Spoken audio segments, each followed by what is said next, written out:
Talk about a little bit of progress today. Got her in, got the training on, got in on. What a pain in the ass. Get the new radiator on too. All fitted up. Back out here tomorrow and button up as much as I can. Taking my time. I'm just trying to make sure that this one goes just as smoothly as possible. Not in a hurry at all. Anyways, that's the major update. Those pretty eyes.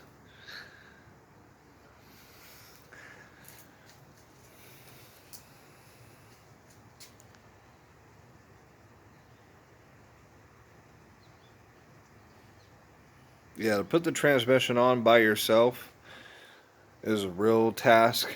I advise putting the transmission on a cherry picker and a leveler, and just kind of take your time trying to put that on. That's my best advice. I put it on up through this side right here.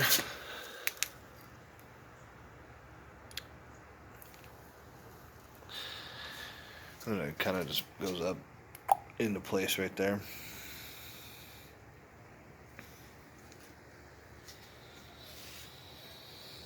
Hey, now I can actually see it though. There's one of those. Anyways, everybody have a good evening.